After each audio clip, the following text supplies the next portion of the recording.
Please introduce yourself.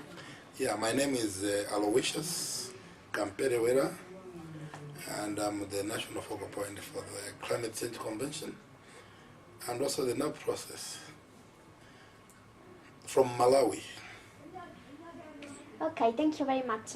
Can you identify 2 or 3 entry points for developing a NAP in Malawi?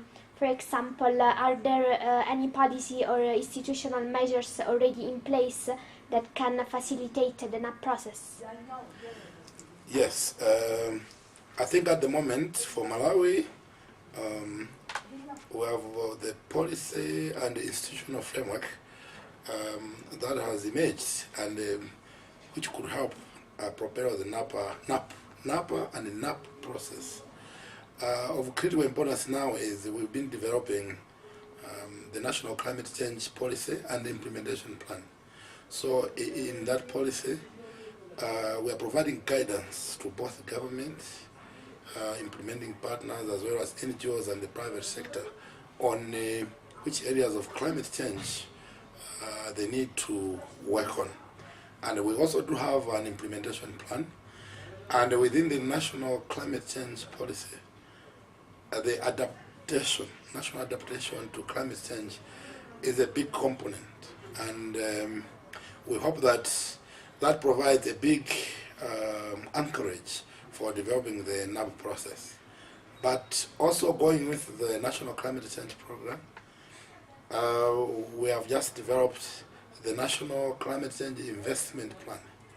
And in the investment plan, we have a huge component on national climate change adaptation. So we hope that those processes can help us to articulate the issues of adaptation which the country needs to be pursuing. So in terms of policy, we have those, and the investment plan is the one also guiding which areas to invest for both short-term, medium-term, and long-term. And then looking into the government development processes, we do have the Malawi Growth and Development Strategy, as well as Vision 2020.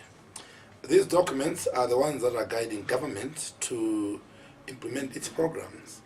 And the Growth and Development Strategy has climate change already highlighted, and it's one of the 9 priorities. So adaptation is very critical because Malawi depends on agriculture, and agriculture is one of the vulnerable sectors. So we think that it's an entry point for also doing the NAPA process. And the Growth and Development Strategy will be due for review in 2 years' time, and that's a process, because also the NAP process will have started. So we'll try to harmonize the synergies between those. And also the Vision 2020, it's coming towards its expiry time. And now we are thinking about the next 50 years to come. So as we revise the Vision 2020 and the Malawi Growth and Development Strategy, these are very critical policy and institutional areas where we can bring in the NAP. What capacity gaps do you see in Malawi in relation to adaptation planning, both at individual skills level and at institutional level? For example, what would you say are the 3 most important skills necessary to develop and implement a NAP? Yes, indeed. With pertaining to the NAP framework, Malawi indeed has gaps in some areas where we definitely need assistance. For instance, where we are talking about adapting to climate change, we need to develop various scenarios and also assess the vulnerabilities. So in terms of information, data and information, to do various scenarios of climate change and how the country is vulnerable, we need assistance in that area, both at individual level but also institutions. We do have institutions. We've been using consultants, but we need to institutionalize the knowledge and the skills that we get. So it's very important that this is an important driver for the NAP process.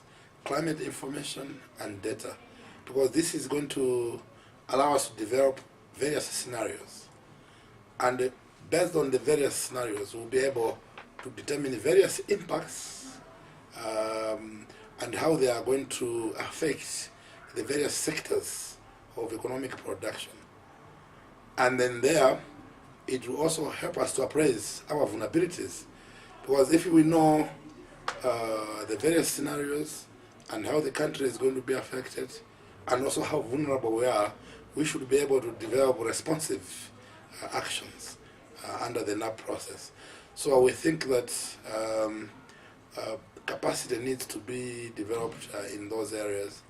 And as we saw the scenario building and identifying the options, as well as appraising the options, that's the expertise that we need.